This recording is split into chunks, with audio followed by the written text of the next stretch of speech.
Si quand on a la moine de père et de mère congolais, vous avez un problème. Vous avez un sérieux problème. Eh bien, vous allez voir, vous allez encore avoir un problème. Parce que lorsque Dieu choisit quelqu'un, même pour emprisonner, même pour tuer wapi, même pour moi qui est dans maille, c'est monsieur, en plus, Bissoto est à côté, na toute la fondation, que le changement est comme obligatoire. Parce que dans le moment où tout le monde est sur la balabala, tout le monde est tout le monde est qu'on a pour ça changement. Même si on a le président Tshisekedi, on a un changement. Vous comprenez? Donc ça veut dire que quand on a même parlé qu'il y a un IDPS, il y a un changement. D'ailleurs, même président honoraire Kabila, il n'y a pas de changement. Mais le changement, c'est qui? C'est Kaboun à Kaboun.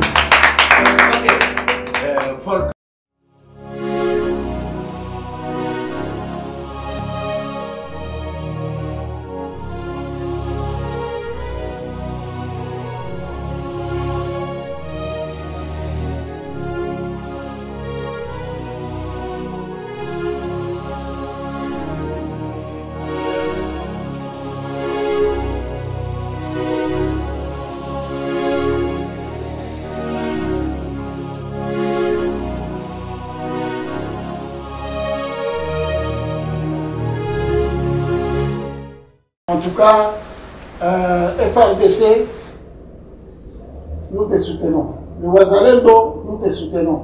Et dans le moment où on a dit, il faut soutenir le président Nabisoté. Parce que dans le minute où le président a besoin, il y a Moutou, il y a Pembé, parce que moi, je suis dans un moment difficile de Baninga Madame. Nous avons le président Jamal, et chaque fois qu'on a coupé une aïe, on a fait et là, on a accepté la toujours le docteur. Tu étais venu me voir en prison. Et ça marque la reconnaissance. Bon, je crois que voilà ce je suis le docteur Mekabangu, donc Natika Poto, parce que n'a décidé de rebondir la Congo. Et puis, il y a une vocation, il n'y a pas Nzambe, il n'y a pas Moutouté. Pourtant, on a l'ongwaka, on a bagé na ozonga Kinshasa, pour la passion au pays, tout le monde a Kinshasa. On a bagé na ozonga Kinshasa. Mais, ce qui est zonge ezalaki nzambe mutu azongisa alobi kende kosala bilanga bandekono bazoko fanzala. Imaginez un docteur en théologie otiki bureau, otiki batu, otiki ba association, mais oyoki nzambe ondimi ozonga na Congo. Petango na komi na Congo, j'ai compris le pourquoi. Na yeko kuta Congo ndenge na tikaka te. Na yeko kuta bandeko bakondi, bandeko bakomi lokola ba malheureux. Bandeko bazalaki na bokangami ya pouvoir oyo yebi yaka na manduki. Donc mai ezate courant ezate et ça fait mal ce que na bamboko yo babenga ba pays développés. Voilà. OK. Nzambe moto atindi yo. Oui. C'est une limo oyo kaka ko sala bidana. Mais na royebi sayo ndeko journaliste na tiki milimo te. Milimo ezalaka ya bisote. Milimo ezalaka ya moko nzambe. Vous comprenez? Donc tant on nzambe azotinda ba missionnaire bazotika milimo te. Soko o mutu o lakisi nzela ya solo, mutu wana otiki na maboko ya nzambe ye moko. Vous comprenez? Yango balobaka ke soki mutu moko abongoli motema ba ange likolo ba sepeli. Mais là n'en est pas le problème. Nga nazosala ki doctorat en théologie dans l'humanisme. Parce que yebi mutu soka yebi sio ke alinga nzambe. Malingi bano yo to bikela mu nzambe te. Est-ce que mutu soka ye pano alobi ke na linga ko malinga bana note. Yo linga mutu wana. Avant tout il faut linga bikela mu nzambe. Et lorsque je suis venu ici, j'ai constaté que l'amour des uns et des autres avait disparu, malgré qu'il y avait des milliers d'églises. Et je me suis posé la question, pourquoi Nzambe a-t-il makambo? On a comprendre dans mon temps, on a comprendre le ventre affamé, na point d'oreille. Nazana des missions na le kaka déjà. Na télé 50 ans auto fungwama, nazote quand même pondo yo na balabala na ba piquet. Ce que na koti bisika bazote ka pondo 1000 francs, na bazote 500 francs.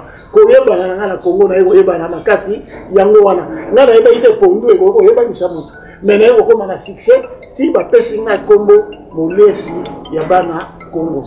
Politique. OK. Na longo la manette pour na respect ya ba bato bazolanda biso. au moins ils sont causés en vérité. Pour faire sa réponse aux gens pas cité. Est-ce que vous avez dit que le premier politicien dans Mokili Zanzambe? Ah oui, à Kelly Mokili, à Tchemi Beko.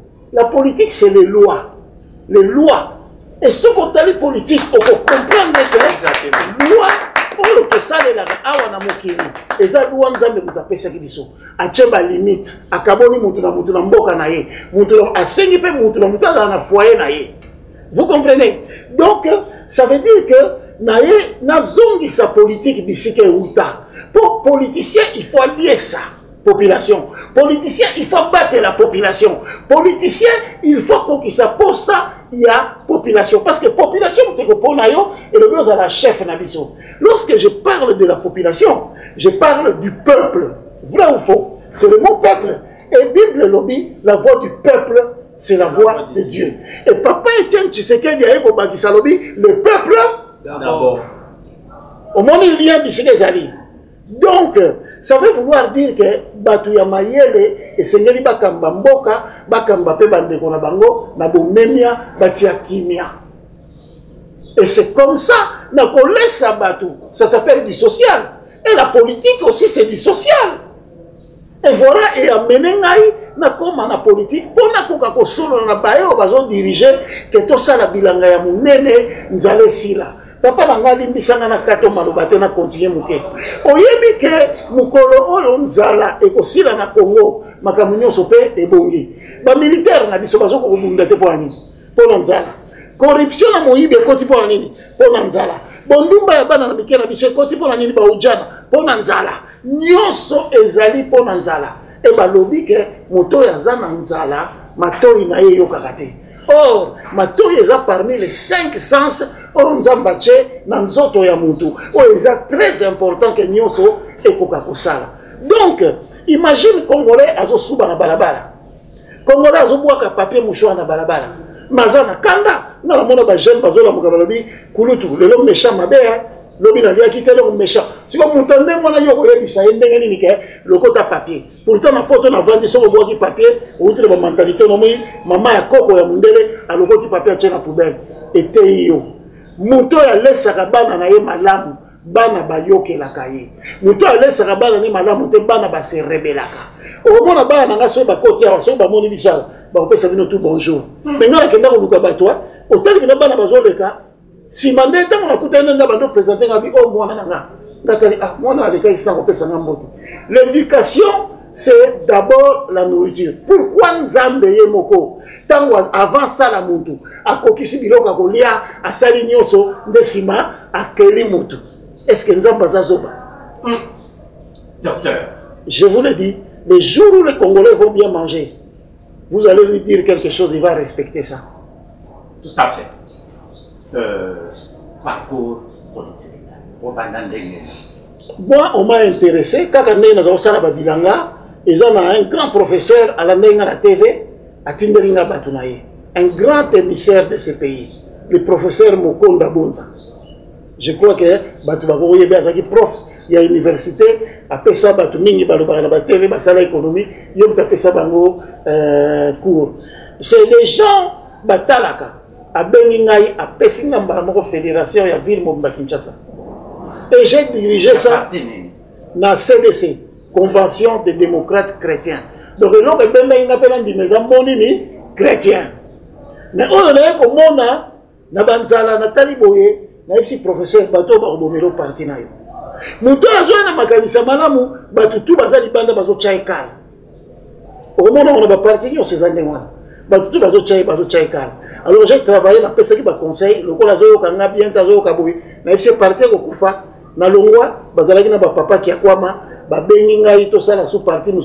J'ai trouvé que moi ce n'était pas ça mon hobby. Alors, Naïko Vanda, le col a bisogno surtout les Sphinx, Papa Tshisekedi, donc dans la famille, papa, maman, d'ailleurs, ils avaient des acquaintances avec l'IDPS. Parce que tout bakenda poto batako senga asile politique. Donc pour un asile politique, il fallait d'abord du Misakomoya Tshisekedi. Et moi, mon père, c'est un membre de la famille. Papa Abotinga. Au Papa Abotinga, secrétaire particulier il y a un certain monsieur Pétillon. Batoyo bakola kala bakoye biso kombo wana bayebi yango. Pétillon azalaki gouverneur ya Congo Mobimba. Et papa nanga roi Bodo a remettra médaille, il y a ordre national, il y a Belgique et non il y a Congo. Vous comprenez? Donc politique quelque part les gens makila. Parce que comme ça la politique on a zomona, on jamais comme ça la politique sur aux amotema mabe. Les gens dengue mona aux la pasteur. On jamais aux la pasteur sur aux amotema mabe. Aujourd'hui nous avons un problème entre pasteur na bandimi. Le lot aux hommes bandimi ne pas comme on laisse ba pasteur. Or Jésus a laissé bandimi. Pasteur c'est pas papa. Lorsqu'on t'appelle papa, entre un papa et un enfant, qui va nourrir? C'est le papa qui nourrit les enfants. Mais ceux qui ne pas comme beaucoup la papa, bana basi ba osala musala ni kindumba. Yango zomona makambo zo sala mangala ko dengo kindumba. Ba pasteur bazo munda pona mbongo, ba komi ko swana, musozo mela bière, akomo sala ba ventile, ba komo betele maboko. Donc diabulu a exposé yo et pas ya batunaye et batunaye ba komi ko sakala na yo pasteur. Ba yeli que pasteur so yele moi $10. Et puis, papa, comment tu peux aller voir un homme de Dieu? Bazo sengo pe sa consultation bon.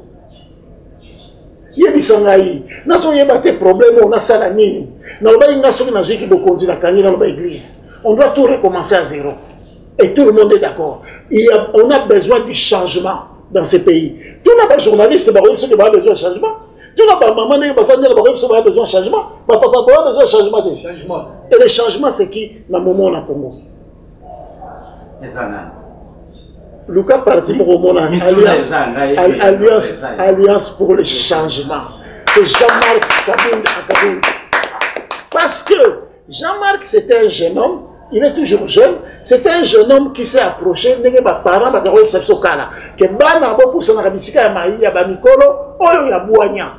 Et le président Jean-Marc Kabound a eu la chance. Nzambe, pour chance existe raté. Nzamba Pembenia Sphinx. Papa Tshisekedi. Il était là. Il mangeait avec lui. Il écoutait. Oui, mais.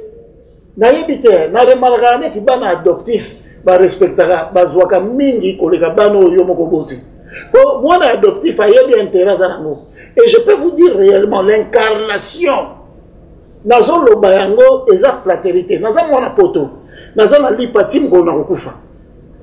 J'ai garanti ma vie de ce côté-là. Alors, au moment où papa Etienne a côte ici, président, côte ici, et le lobby avec Jean-Marc Kabound, le président, le baron sera non. Et non, et Zalaga Mingi, papa Etienne Tshisekedi. Mais, attendez, avant, aloba non, après ce qu'il bosso toli. Denge papa a yebisaki Kabila, carte jaune, keba na carte rouge. Moi, le président Kabila, mais carte rouge, voilà le Sali Makambo. Donc, le président Jean-Marc Kabound a eu le temps de recevoir. Donc, il y a vraiment incarnation, il y a papa Etienne Tshisekedi Wamulungu. Dans le Biboye, au moment où on s'appelle la tata, on va faire son âme, à l'obi, Bissonio Soto Utamboka. Même Yoko Utamboka. Bamsuba Utamboka Lola. Moi, je Toyaka Nagibuma Mama, Toyaka quelque part. Et nous avons une d'Arabiso. Au moment où le Sphinx, et je bénis ce papa-là malgré il est mort. Il avait compris. Quand on va venir à Mikolo, il faut comprendre qu'il faut que la Mikolo ya muke, oyo ya buanya. Mais à privilégier jusqu'aux jeunes. Pourquoi il a privilégié jeunes? Il avait compris que l'avenir du demain, c'est la jeunesse. Donc le président Jean-Marc a été préparé.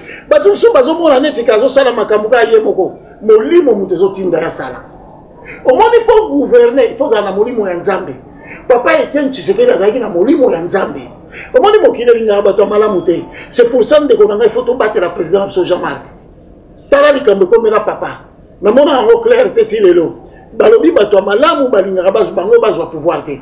Papa zalaki Etienne Tshisekedi so ba nommé kaka dollar yango moko e bandiko kita. Ozolanda papa dollar et bandiko kita la nomination.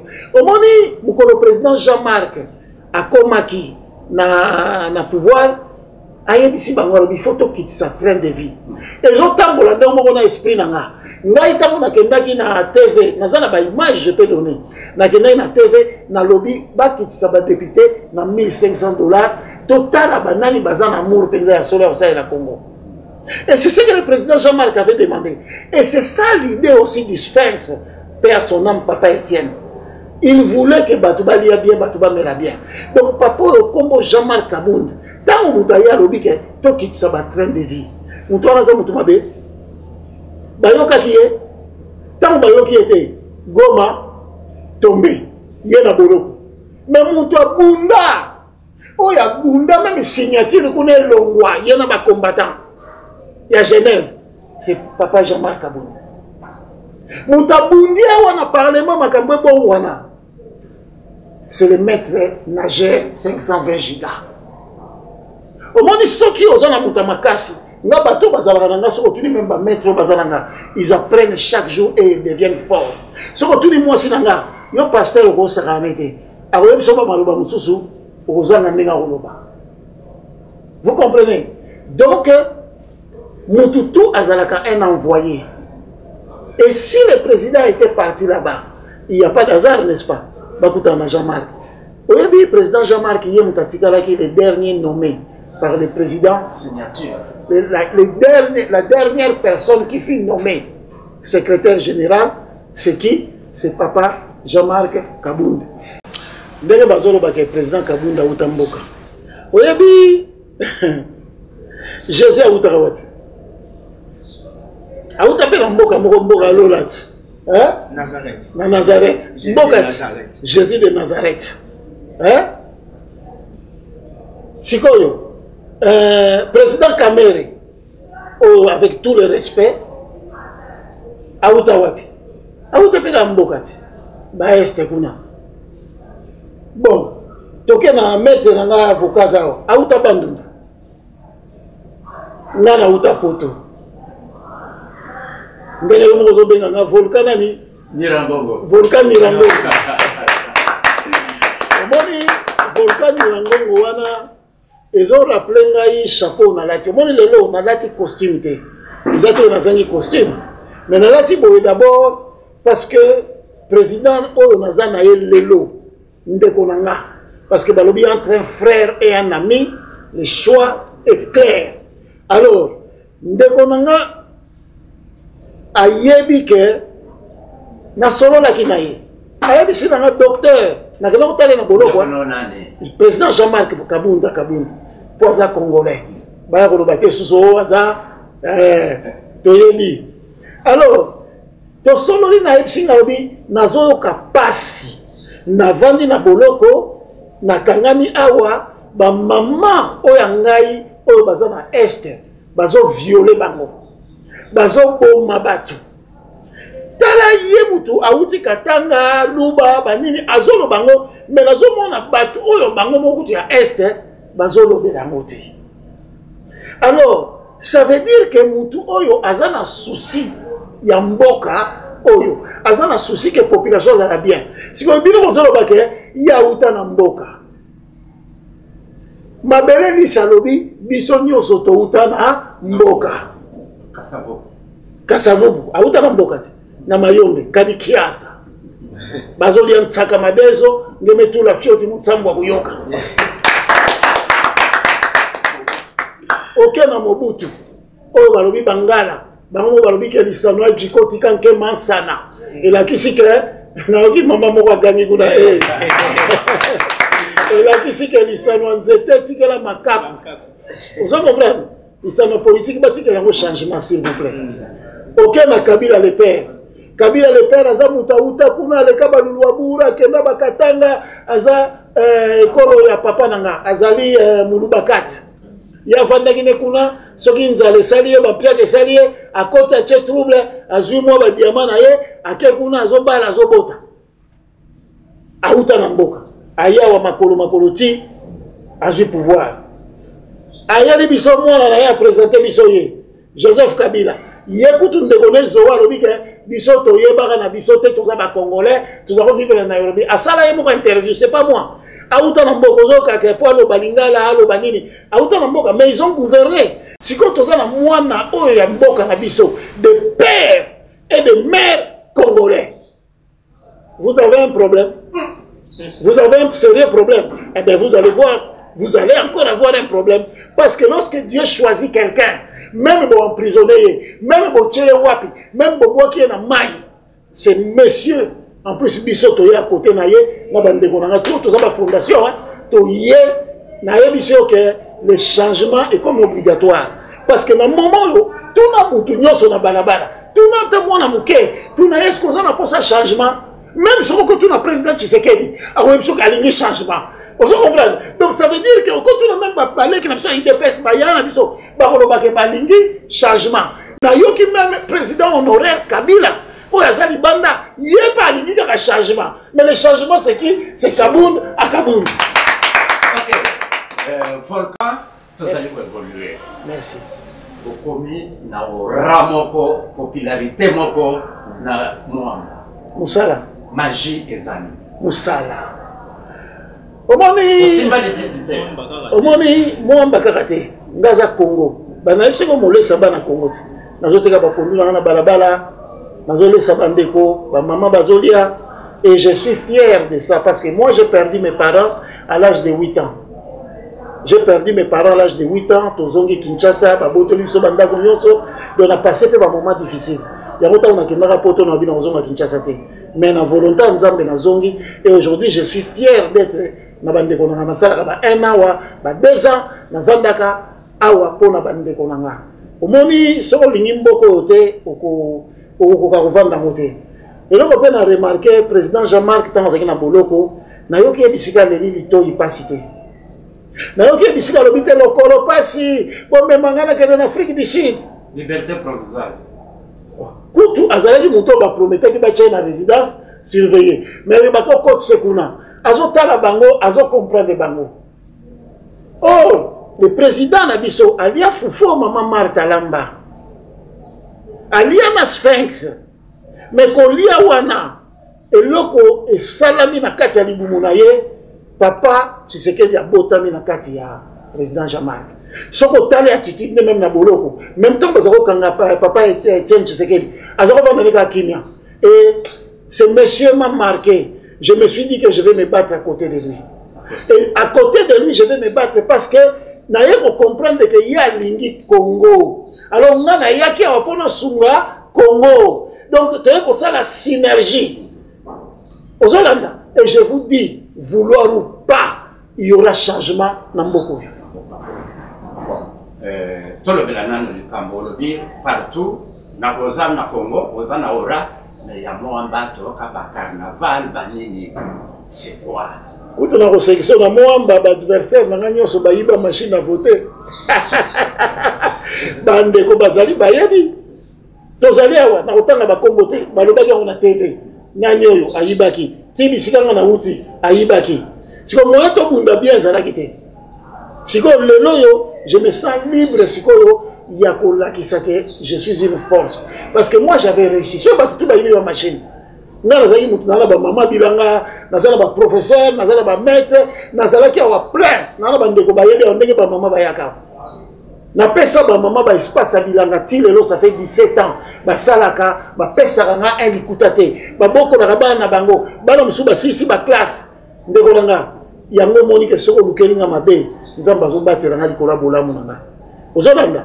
Et ndenge na sangani siko na président Jean-Marc Kabund na yebisio zelo mona. Mwamba, Kinshasa, na receveur tout ça ça la micro baladeur na épisode bien on est na Kinshasa. Donc je leur disais la vérité qu'il faut changement, il faut balia. Congolais ni okwami de konanga soko moni passion le Congolais. Est-ce que tu t'imagines na mboka oyo soda bazo foute moto la la kalibanda pona biso. Ah, bande konanga ba militaire. Il faut changement pour la bino. Sodo azola, so soda zaki na mboko te, banque ko exister, ba banque ko exister ta mukete. Et loko mo ko sala mate, ba ngombe bazo cha sécurité partout.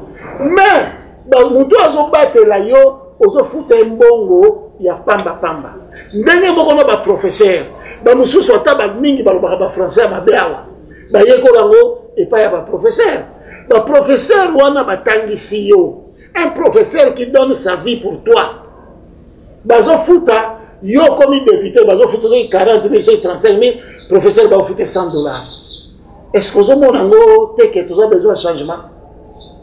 Si vous avez OK, et pas il y a maman, il y a un parti politique. Dans l'église, il y a une église, il y a 100 francs, maman va te faire des tomates na balabala.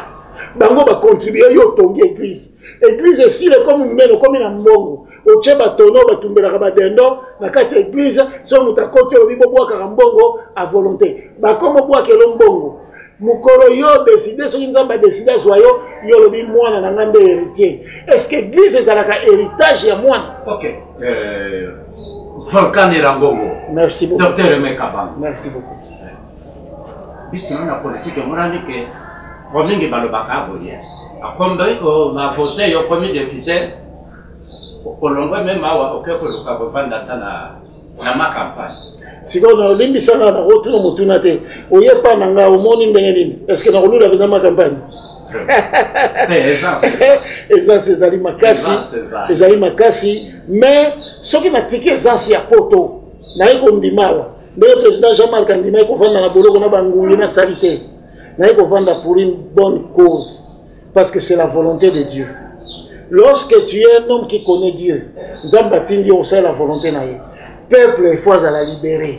Peuple, il faut à la sauver. Peuple, il faut changer. Il faut changer comme le baptême, ce qui est parce que ça n'a pas tué, parce que vous votez. Que va voter au commune en parlement.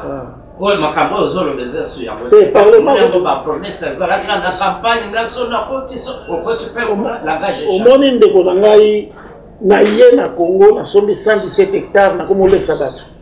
Si vous avez dit que na komi kuna eza pona pousser gouvernement to sala siko babilanga ya munene yango projet que za na président Jean-Marc na yebi que président changement il faut to sala bilanga pe ya munene to lesa ba congolais ozomona il faut to lesa ba congolais il faut to sécuriser ba congolais c'est ça d'abord qui est primordial et puis to lukato futa ba enseignant malamu to diminuer ba monument ya ba député. Pour bazo sale lo côté tout monde a ba TV balali. Au monde na zo yebisa mboko elinga ba tamala muté.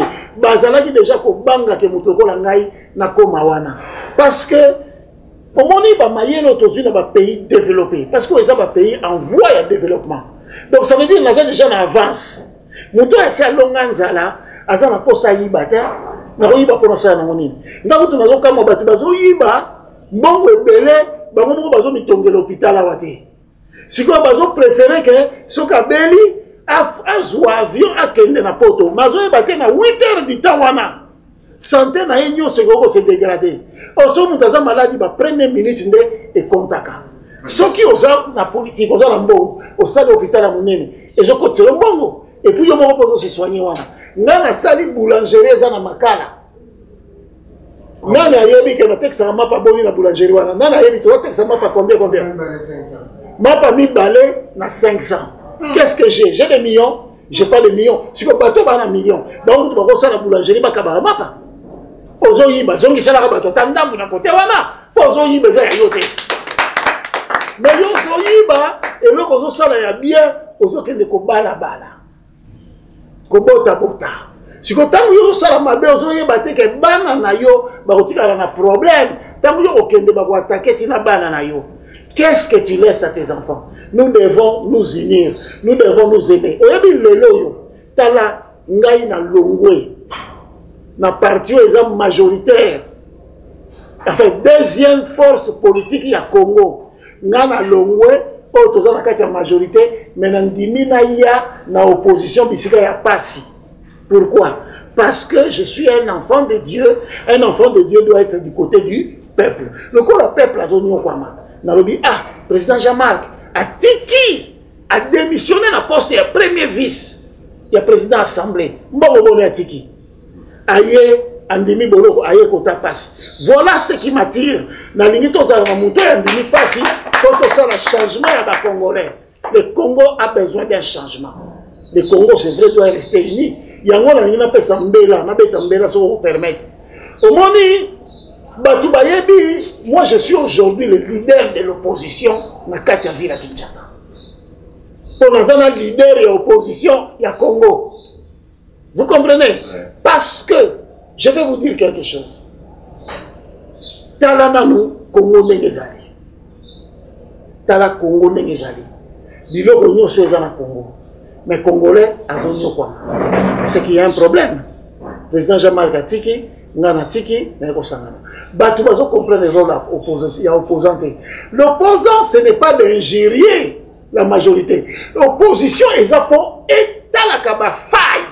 Mabe to bisika yo majorité kokisite ya na ba ide ba bakisa po ba bongisa mboka toza ba ennemi to ba adversaire politique. Donc il faut ba ide na biso bimisa moto et cela va faire jaillir la lumière. Donc opposant ko inarate na moni ba opposé belé le wana zongo opposition na pesa conseil wana na yebi ba kombo na otanga te so ka leki na teva ba niko finga la mwasa mutu na famille ya mutu na yoka ka pe mutu moka finga ka tina mama ya président na biso Jean-Marc Kabunda. Mais mutu ya finga ka mama ya président Jean-Marc Kabunda soki na lobi na yebi so vi na ye ndenge bandi na poto ye na PPRD atamboli ya yebo bazo ya bakangi bangwawa na kingabwa ye na ndeko moko boye na otanga kombote akoma na ensemble bazalaka neti bana mapasa bakangi bango na bazina ba bibenda ba yaki cop. Vous comprenez? Et c'est des gens comme ça qui veulent être appelés honorables. Moi je suis honorable parce que j'honore mon peuple. Je suis honorable parce que j'honore mon pays. Je suis honorable parce que je fais de bonnes choses pour ce pays. Voilà. Et c'est pour ça que je me permets d'avoir ces noms-là. Sinon, ça ne sert à rien que Babenga honorable, Mouzamou Yebi.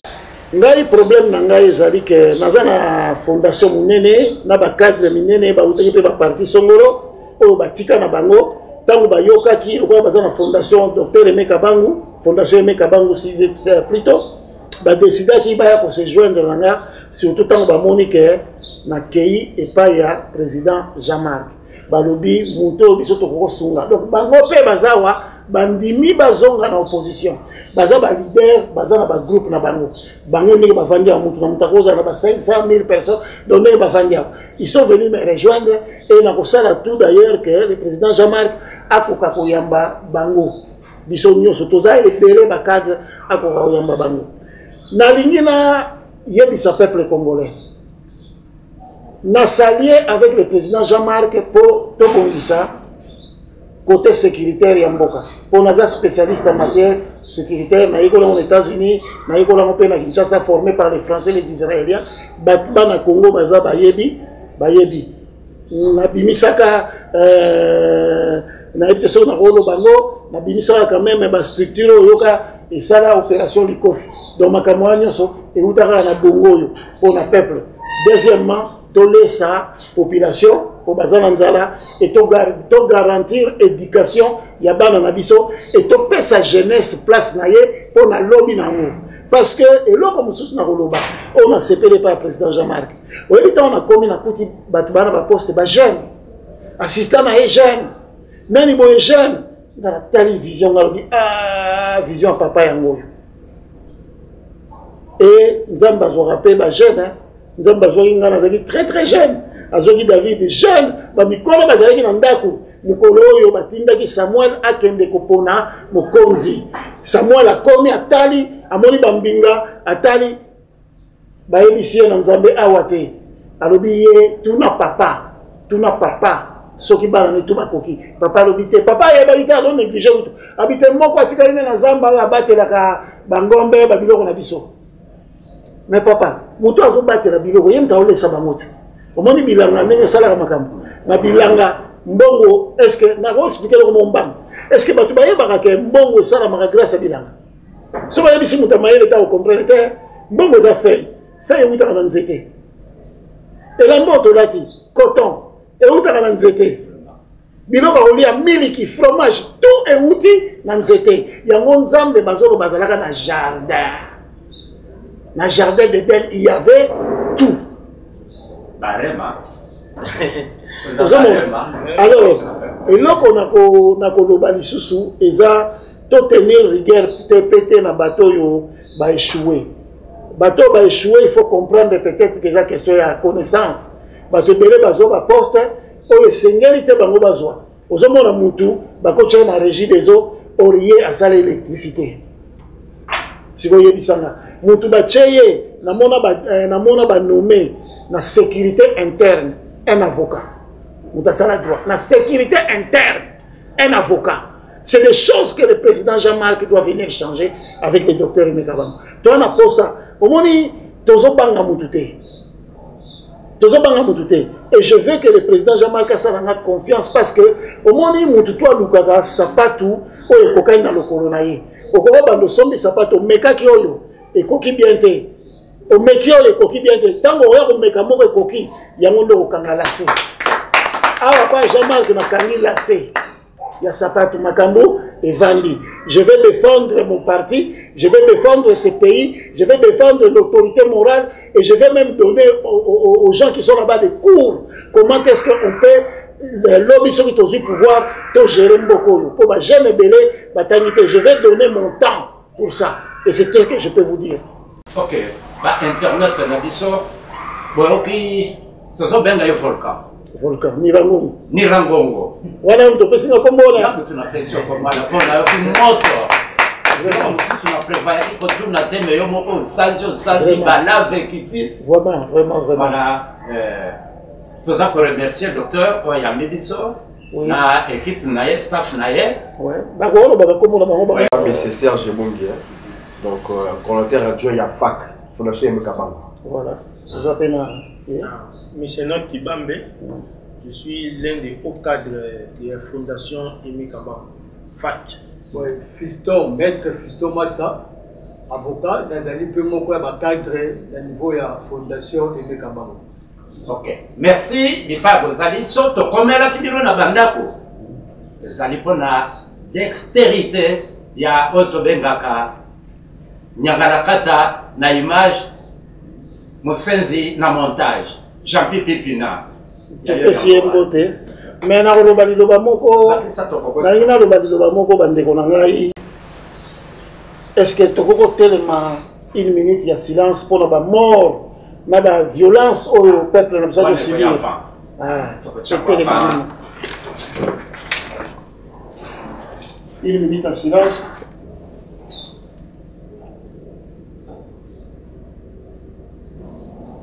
Merci beaucoup.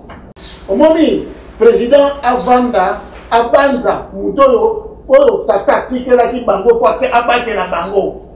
Moutoyo Papa Tikelaki IDPS. Moutoyo Papa Tikaki Bango. Atikaki Bango na Maboko ya président Jean-Marc Kabound. Donc, je crois que le Jean-Marc, président Jean-Marc Kaza opposant, président Bengaye, Basolola, solution pour Koutawana.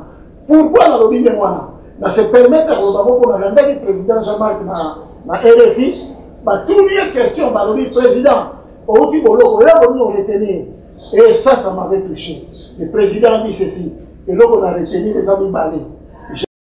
La maturité et puis le pardon.